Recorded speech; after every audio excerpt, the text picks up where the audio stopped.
조금만 움직여도 땀도 많이 나고 꿉꿉하고 뭔가 끈적거리고 땀 냄새 때문에 고민하시는 분들이 많으세요. 도대체 이 땀은 왜 나는 걸까? 땀 좀 안 나게 할 수 없나? 하시는 분들 참 많으시죠. 그래서 오늘 의사회원에서는 땀에 대해서 한번 알아볼까 해요.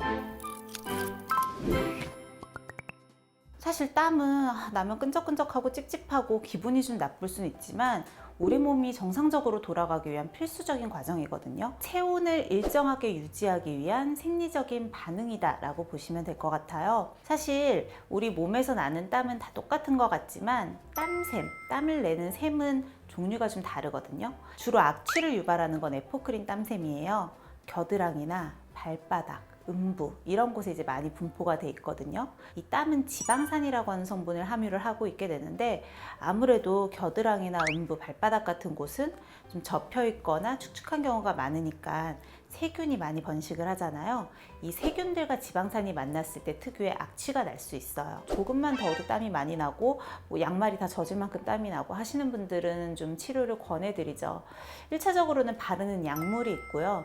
바르는 약물은 발랐을 때 몇 시간 동안에만 지속이 되는 좀 일시적인 부분이 있고 먹는 약물도 있지만 이건 부작용이 많아서 잘 권해드리지는 않아요.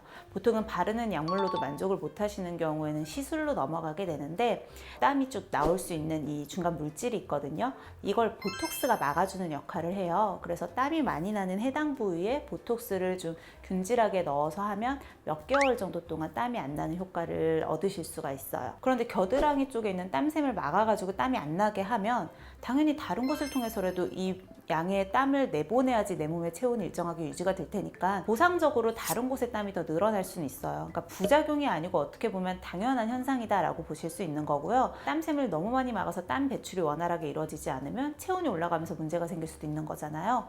그래서 너무 넓은 부위로 시술을 받거나 치료를 받는 건 권해드리지 않습니다. 액취증하고 많이 다른 거예요? 그 차이점이 조금 있을까요? 액취증 환자들은 땀이 너무 많이 나서가 아니고요. 이제 특정하게 땀이 나는 부위에 너무 냄새가 많이 나서 발생을 하는 거예요. 액취증 환자 중에서는 실제로 다른 곳은 땀이 거의 안 나고 그냥 겨드랑이에서 나는 땀에서만 냄새가 나서 고민하시는 분들도 많으세요.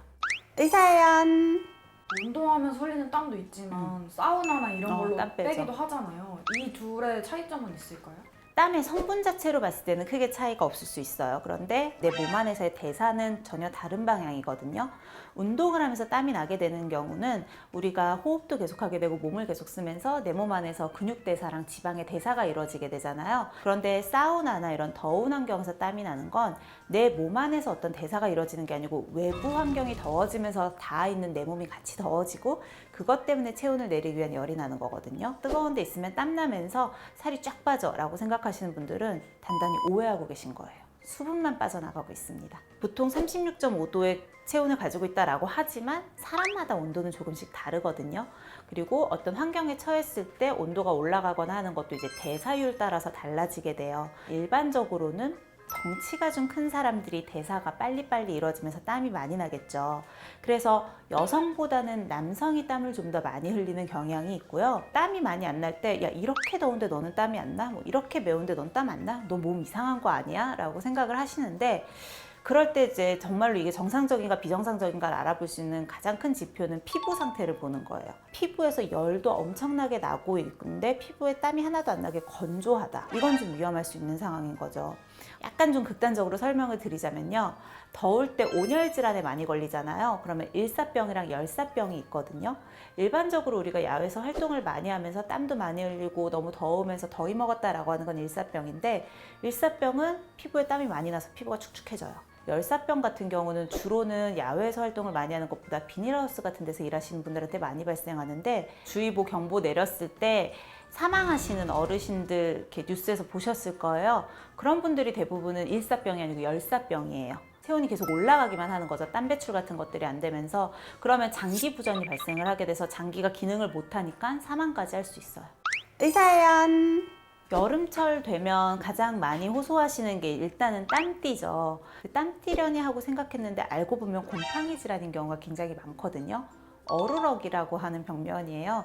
이게 여름철에 특히나 피부과를 이 병변 때문에 찾는 분들이 많으신데 가슴이나 등 쪽, 겨드랑이, 그리고 이제 사시라고 하죠. 사타구니 부분.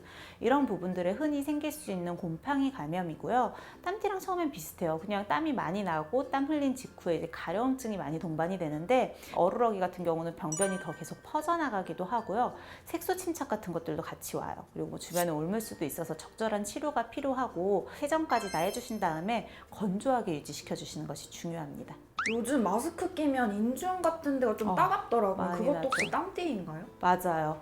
우리가 이제 어쩔 수 없는 사회적인 환경 때문에 마스크를 많이 쓰고 다니게 되는데 겨울철에는 크게 문제가 되지 않았지만 사실 여름철 같은 경우에는 마스크를 쓰게 되면 이곳에 공기가 갇혀 있게 되면서 그리고 또 우리가 계속 호흡하면서 수분 나가는 것 때문에 안이 굉장히 습해지게 되거든요. 가장 좋은 예방 방법은 마스크를 안 쓰는 건데 지금은 그럴 수가 없잖아요. 그래서 야외에 사람들이 많지 않은 환경에 있었을 때는 중간에 한 번씩 벗으면서 좀 환기도 시켜주고 이미 병변이 생겼고 트러블 같은 것들이 났다라고 하면 스테로이드 연고나 이런 의학적인 치료 방법이 좀 필요할 수도 있으니까 병원에 찾아가셔서 진료 받으시고 필요한 약 처방을 받으시는 게 좋습니다. 의사연!